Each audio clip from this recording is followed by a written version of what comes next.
Bueno, pues ahora sí.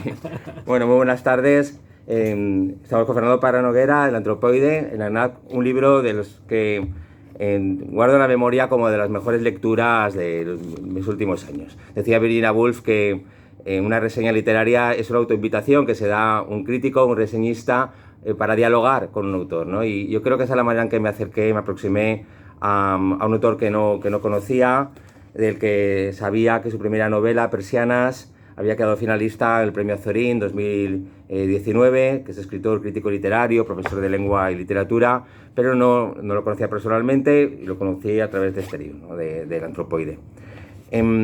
Decía también Audi en La mano del teñidor que las claves de una crítica literaria deben pasar sobre encima de la apreciación subjetiva, ¿no? De si a uno le ha gustado, si no, incluso de una evaluación, ¿no? En términos de esto es muy bueno, esto es muy malo.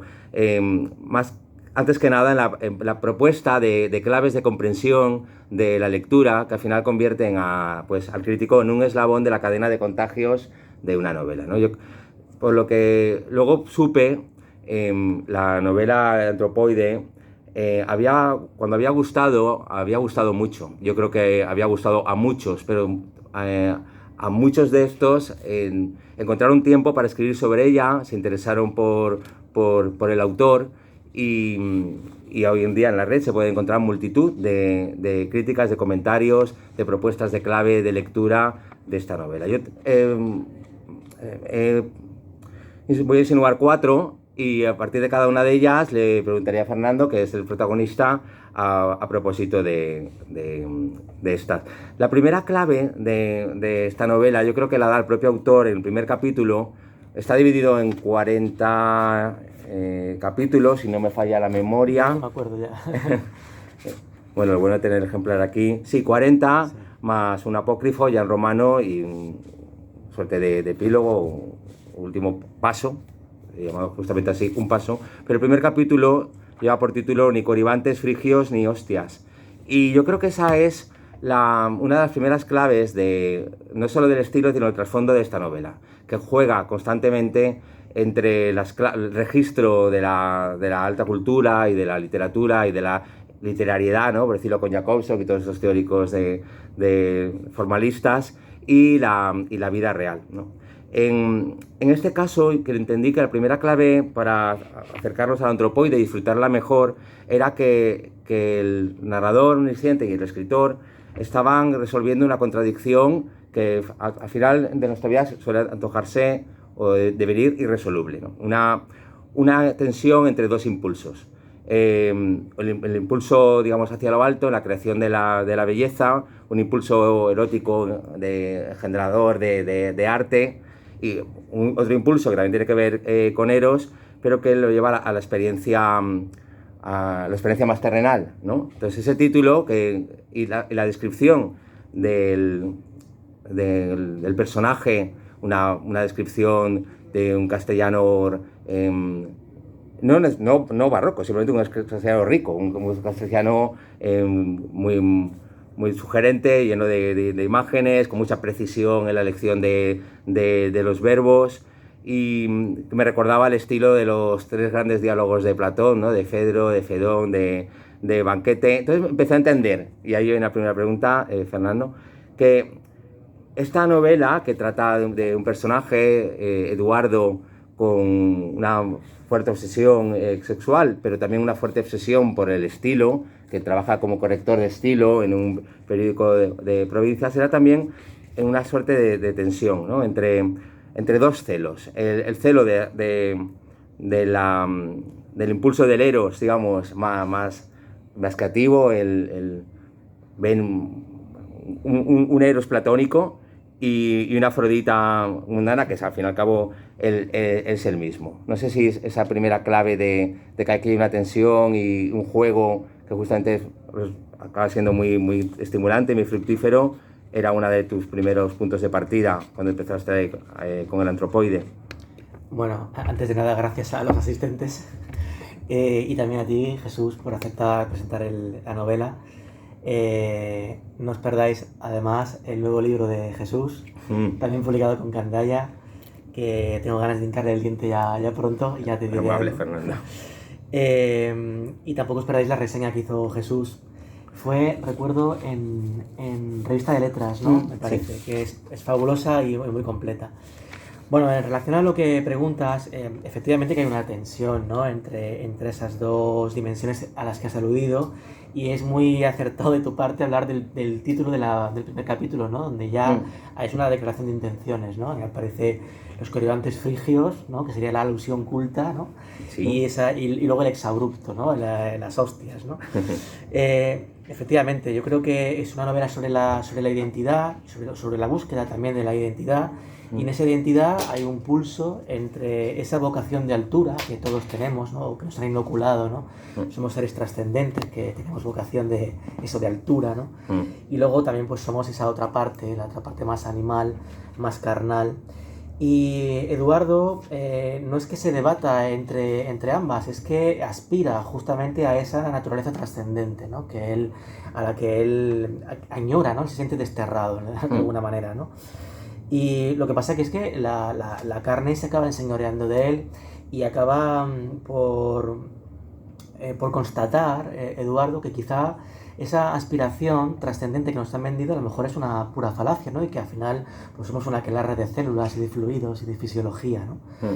Hay un capítulo del libro que creo que viene bien ponerlo a colación respecto a lo que comentabas, porque tú lo has vinculado con el tema del lenguaje también, ¿no? Sí. El lenguaje efectivamente es un lenguaje muy, podemos decir, dices tú, rico, ¿no? Hay gente que habla de barroquismo en mi prosa, pero hay un capítulo concretamente en el que Eduardo va a cuidar del padre de su amigo Paulino, que es un anciano que está en las últimas, ¿no? Que ha perdido ya incluso la razón, ¿no? Una demencia senil galopante. Y en ese capítulo justamente el anciano trata de articular una serie de palabras y no puede porque se le ha olvidado el propio lenguaje, ¿no? Entonces la palabra, que quizás es el invento más maravilloso que tenemos, ¿no? El que quizá nos permite reformularnos y también es una ontología el propio lenguaje, ¿no? Es una metafísica. Cuando Eduardo ve que ese anciano que intenta pronunciar unas palabras al final está reduciendo el lenguaje a pura articulación, a puro esputo, etcétera, se le viene también abajo el lenguaje, que es quizá la única frontera que él tenía para tratar de parapetarse de ese mundo un poco pues, animal o instintivo en el que se veía sometido, ¿no? Entonces, esa es la constatación más terrible de todas, ¿no? Cómo el lenguaje también acaba sometiéndose a lo fisiológico, a la fisiología, ¿no?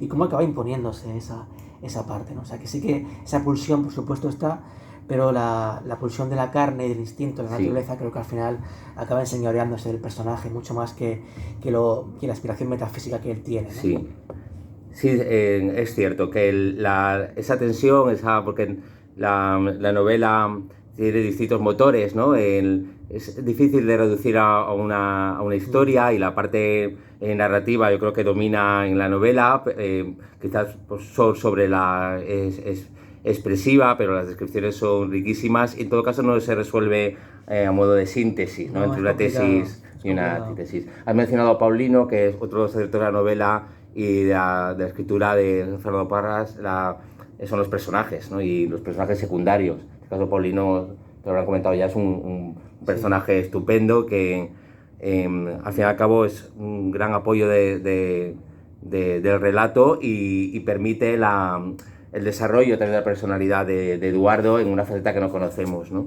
Paulino es importante, además, porque en esa bajada a los infiernos de Eduardo, en el que la pulsión de la carne lo acaba llevando a ese lodazal, ¿no? Paulino cumple una función importante porque Eduardo tiene tres elementos de redención, ¿no? Uno es el amor, que es ese enamoramiento que tiene de esta chica que trabaja con él en el periódico, que es Chloe. Luego está la propia literatura, ¿no? La palabra, como hemos apuntado antes, pero luego está el cuidado de los demás, ¿no? Entonces, Paulino tiene un papel importante en esa redención del personaje, porque así como el personaje por las noches, ¿no?, se mezcla con unos fluidos no demasiado recomendables para su redención, luego por el día, en el cuidado del padre, se mezcla con otros fluidos, ¿no?, que son pues las babas, los excrementos del anciano, ¿no? Es decir, hay dos tipos de fluidos, unos que te pierden y otros que te redimen, ¿no? Entonces, en ese sentido, el padre de Paulino y el Paulino mismo ejercen de elementos redentores y de contrapunto a ese Eduardo animal que transita por las páginas. Claro, has elegido el parapeto. Yo me aproximé a tu novela como si el lenguaje fuera un profiláctico, porque era llamativo que una de las primeras escenas, donde se recrea una escena sexual en un vagón de tren, se describe junto a la carnalidad, la sexualidad, todo lo que rodea de peligro potencial, ¿no?, para la salud. Entonces pensé, el lenguaje también es un profiláctico, una profilaxis, un medio de protección frente al mundo. Efectivamente, sí. Tiene un valor estructural en la novela, no se puede desvelar, porque luego hay un giro al final, ¿no?, en la novela, en la que esa parte de ese uso especial del lenguaje tiene un sentido, ¿no? Para mí ya lo tenía incluso antes de que se convirtiera en una fórmula estructural, ¿no? Porque para mí también el estilo literario tiene que ver con una forma de entender la literatura en la que debe haber un extrañamiento del lenguaje que a mí me haga entrar en un libro, ¿no? Yo creo que a veces se habla del barroquismo de mi prosa, pero yo hablaría de lenguaje literario, básicamente, lenguaje literario. Pero es que además en la novela tiene un papel protagonista porque tiene una función estructural que no podemos desvelar, pero que efectivamente luego se revela como algo que no puede ser de otra manera, ¿no? Porque personaje y lenguaje, ¿no?, van de la mano, ¿no? Hay una simbiosis grande entre ellos. Y sí, es un parapeto contra la mediocridad circundante, es una manera también de elevarse, ¿no?, justamente por encima de esa carnalidad que a él le lacera tanto, ¿no? Pues el lenguaje de repente nos eleva espiritualmente y evita pues ese contrapunto, ¿no?, con lo carnal. Efectivamente, y no solo en la forma, los que se adentran en la novela, al principio puede resultarles que es una novela contracorriente. Yo creo que es una novela clásica, tanto en la extensión, como en la distribución, como en la estructura, como en el lenguaje, pero donde la literatura no solo aparece en la forma, sino también aparece sobre el fondo. Por ejemplo, esa forma de no resolver las dos pulsiones del protagonista principal, Eduardo, entre el sexo y la literatura, recuerda, por ejemplo, a los personajes de Memorias del subsuelo de Dostoyevsky, ¿no?, en aquel momento cuando la atracción por la bajeza no se da por parte de aquellos que desconocen el bien, sino por parte de aquellos que lo conocen perfectamente y aún así prefieren lo bajo. Y hay una serie de lecturas, desde Robert Louis Stevenson y el clásico de Dr. Jekyll and Mr. Hyde, yo creo que a Flaubert y sobre todo Dostoyevsky, que era este maestro de la introspección psicológica, que sin que parezca que Fernando está repitiendo cosas de Dostoyevsky, al contrario, lo que parece que es en el personaje de Eduardo, alguien que lo ha leído, le ha sacado provecho y en algún momento aparece en la novela, ¿no?, pero no excesivamente subrayado, pero le da mucha riqueza al texto. Sí. Bueno, es verdad que hay un regodeo en lo sórdido, ¿no? Y quizás es lo que tú dices, ¿no?, que para que haya ese regodeo primero uno tiene que conocer la sublimidad, ¿no?, antes de eso, ¿no? Pero también pienso que ese regodeo de Eduardo en la carne tiene un poco que ver con la idea de que, como Eduardo es un descreído, es incluso un misántropo, ¿no?, en algunos casos, yo creo que la carne se le impone como una verdad palmaria, ¿no? Entonces, al final, en un mundo de mentiras, ¿no?, la verdad de la carne se impone y al menos es un lugar seguro en el sentido de que hay una certeza, ¿no? Y quizá también ese regodeo viene de ahí, ¿no? Y en cuanto a la intertextualidad, pues efectivamente, yo pienso que somos hijos de las lecturas que hacemos, ¿no? Y es muy probable que haya, a veces de manera incluso inconsciente, elementos de otros autores a los que yo amo, que estén presentes en el libro, pero efectivamente sin el prurito intelectual que dé constancia de que yo me he basado en tal o que quiero demostrar un despliegue de lecturas, ¿no?, sino que de manera, espero, ¿no?, al menos en mi intención, de manera natural, van fluyendo y van construyendo el andamio, ¿no?, el andamiaje literario que hay. Sí, efectivamente, no solo no produce rechazo, sino que uno tiene la sensación, conforme avanza en la novela, de familiaridad con la percepción de Eduardo, de que el mundo está rodeado de una cierta vulgaridad que se va abriendo paso, y entonces, claro, ahí hay un eco de Don Quijote, porque el protagonista utiliza el adorno, constantemente la floritura, como una forma transitoria de elevación, ¿no?, para después volver de inmunizarse. un filósofo italiano, Roberto Espósito, ha trabajado mucho la idea de inmunidad en los tiempos de crisis de la comunidad, ¿no? Hoy justamente leí una noticia que me ha reconfortado mucho con los tiempos, porque suelen informar de la cantidad de depresiones, incluso de suicidios, de gente que no está contenta con la vida, y frente a la inercia de hacerlos responsables individualmente, empiezan a señalar que esta gente lo que tiene es una sensibilidad acusada y una capacidad para comprender el tiempo en que viven. Y creo que tus personajes también comprenden, porque hay muchas alusiones en la pornografía, justamente a la pornografía mainstream del tube, ¿no? Del tipo Pornhub, que es esa cosificación muy vulgarizada frente a otra potencialidad. No sé si eso también, ya no, o sea, quizá como subtexto de la novela puede estar ahí, ¿no? Una crisis de la vulgaridad del presente. Sí, claro, hay una desubicación, ¿no? En ese sentido, ¿no? Tú creo que en tu artículo lo comparabas a mi personaje con el personaje de Huisman, de... A contrapelo. A contrapelo, ¿no? Creo que tiene mucho de ese personaje, ¿no? Y justamente esa desubicación tiene que ver con que el personaje de contrapelo seguramente tampoco podría vivir en un mundo como el de hoy, ¿no?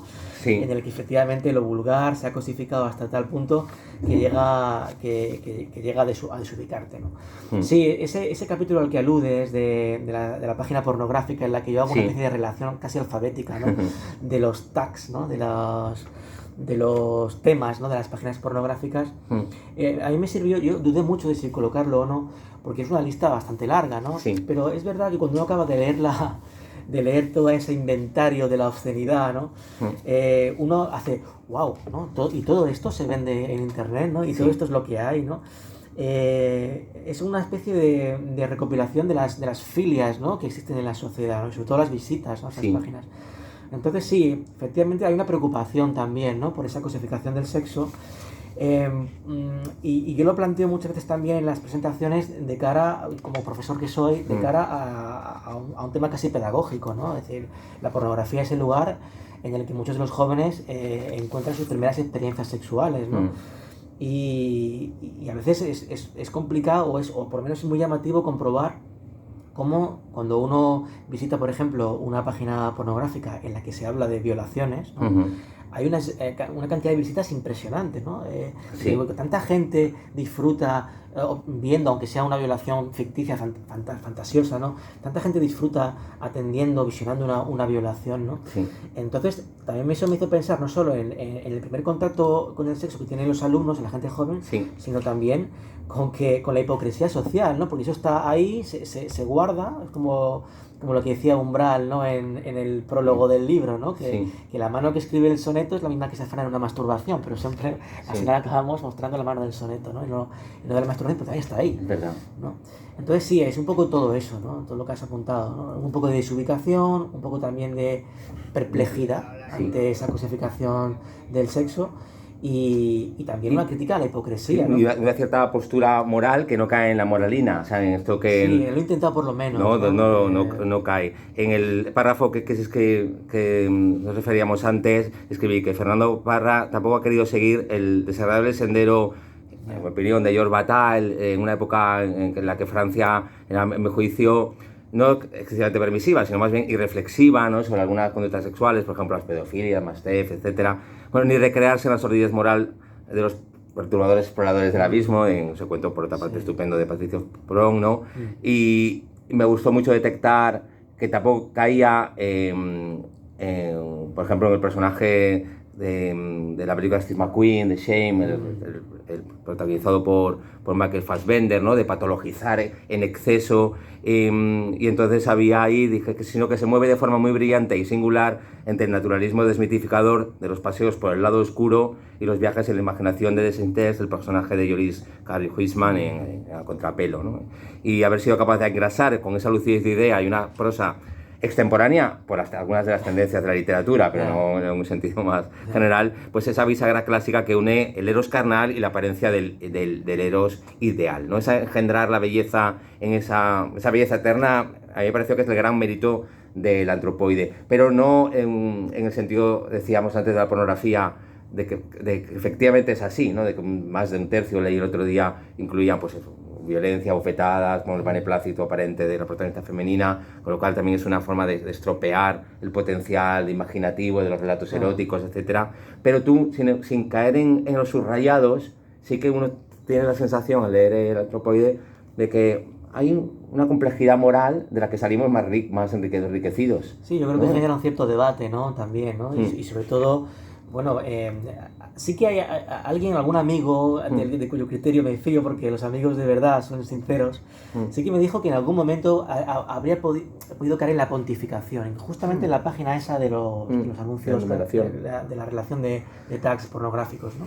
Pues sí que en algún momento parece que Eduardo quiere alejarse de eso, porque él ya se ha redimido por el amor, ¿no? Entonces, ¿no? Y que las pulsiones sexuales son muy complejas y que cada uno tiene sus filias y que no necesariamente las filias tienen por qué ponerse en la práctica, en la realidad, sino que eso está en la imaginación también y que también forma parte de la sexualidad. La sexualidad es muy compleja, es extremadamente compleja, ¿no? Entonces sí que algunos sí que me han dicho alguna vez que a lo mejor hay pontificado en ese momento, ¿no? Pero yo he intentado, absolutamente dejarlo ahí, ¿no? Y que sea el lector el que justamente, más que juzgue, que constatar esa complejidad, sobre todo, constatarla, ¿no? Y que luego ya pues se puede debatir, ¿no? Pero al menos constatar que es una complejidad y que puede dar lugar al debate, ¿no? Concretamente, hace unos años, en uno de los últimos premios Anagrama de Ensayo, lo recibió Paul Luque con un libro que se llama Las cosas como son. Era colega de profesión, porque se dedica a la filosofía del derecho como yo, y decía que lo que pecaban las ficciones actuales era de bajar,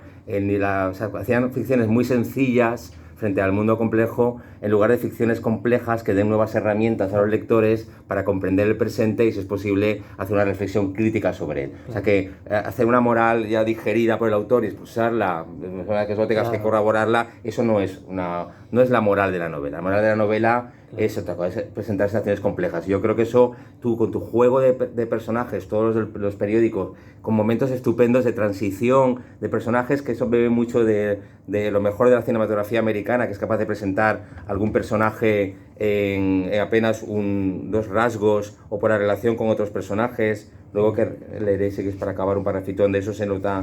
Es que si no creas novelas de tesis, ¿no? Exacto. Y al final no es lo que se pretende, ¿no?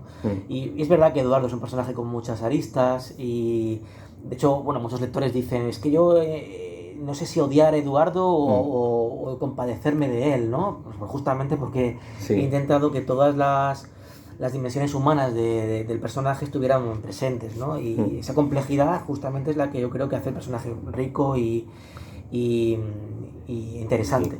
Yo también lo entiendo. Yo creo que es un mérito de la novela. El lector ve los pensamientos homicidas de este crápula cervantino y puede que censure su maledicencia, pero según el código moral de la novela, hablar mal de los demás o ser una revista sin escrúpulos está todavía mucho peor que eso, ¿no? Como algún personaje del periódico, ¿no? Sí, efectivamente. Bueno, hemos hecho una clave filosófica, todo este asunto de los eros y con ecos de una de mis obras preferidas de George Steiner, que es Gramáticas de la creación. Debería ser una especie como el flirteo de la creación. O sea, hemos hecho alguna clave moral y yo tengo una clave psicoanalítica. Sé que no es la más cómoda para los autores, pero pasemos por ella como quieran. A mí me ha parecido muy hermosa toda la parte elíptica de la novela, que parece reclamar una precuela de las aventuras previas a Eduardo. Que a Eduardo lo conocemos cuando ficha para un periódico de provincias. Parece que tenga un escándalo de una relación medio incestuosa o con una hermanastra, es posible. Una hermanastra, sí. Pero también una añoranza materna, y eso es muy bonito en la novela porque le da al personaje una gran humanidad. Entonces quería que sigas comentar algo de esta lectura de estos personajes donde se nota, si antes se ve la pericia de un escritor, aquí también se ve su humanidad, ¿no? Y a mí esto me ha gustado especialmente, los apuntes de la madre, el pasado. Sí, efectivamente, el vínculo con la madre, que además se habla muy poco, pero está muy presente, ¿no? En toda la novela, ¿no? Sabemos, por ejemplo, que Eduardo, cuando realiza sus escarceos sexuales por ahí, antes de nada se quita el reloj donde guarda las cenizas de su madre. Porque claro, él no puede realizar un acto de ese tipo con las cenizas de su madre sí, hay quien ha hablado de complejo de Edipo, incluso en el caso de... Yo no lo veo tanto, el complejo de Edipo, pero es verdad que hay hay un desamparo en el personaje que lo hace más vulnerable, Sí. y creo que sí que tiene que ver algo con la pérdida de la madre. Porque el padre es un crápula como él. En realidad el padre destierra a Eduardo por una especie de escándalo intrafamiliar, ¿no? Parece ser que se ha liado con la hijastra, Sí. pero en realidad el padre ya había engañado a la madre cuando ella estaba viva, incluso cuando estaba enferma, ¿no? Sí. Y de hecho hay un momento en el que el propio personaje llega a culpar de sus pulsiones sexuales al padre, ¿no? Hay como una especie de determinismo biológico, ¿no?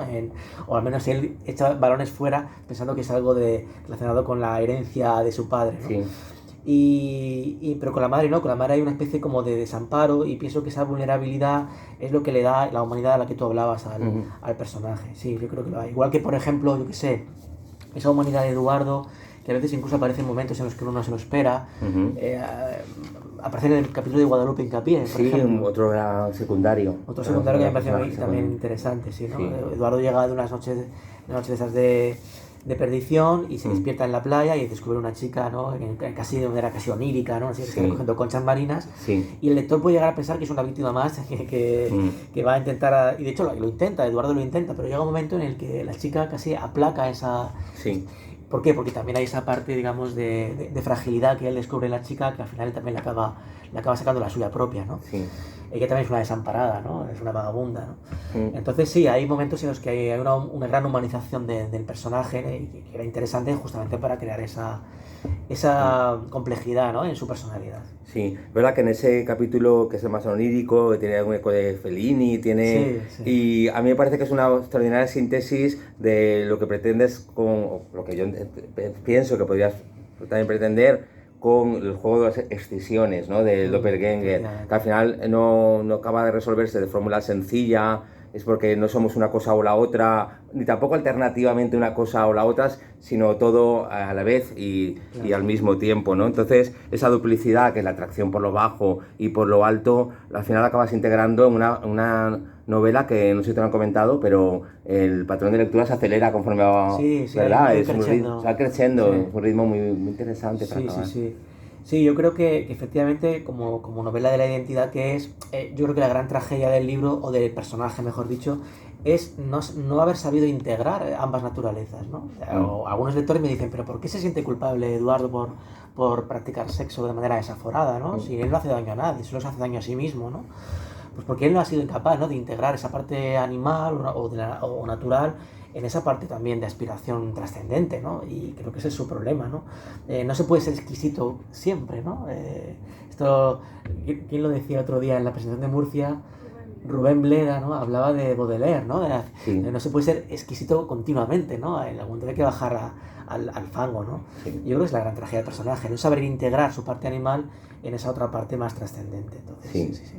Ahí ya estamos acabando, para que podamos participar todos los que habéis venido. Por citar alguna anécdota, a mí también el aplauso que me concitó y que hace que recomiendes esta estupenda novela me generó alguna enemistad y algún malentendido, porque puse como ejemplo de la capacidad que tiene Fernando Parra para expulsar los lugares comunes, ¿sabes? Es como tienes tu poco profiláctico, ¿verdad? Que te van resbalando los clichés, ¿no? No encuentras ningún cliché. Y recordé la forma en que para mí se queda un poquito kitsch de Stanley Kubrick, de coger la novela de Arthur Schnitzler y hacer lo que pareció un anuncio, y por meterme con Kubrick me compré muchos redactores. Pero yo prefiero con mucho las descripciones de Fernando Parra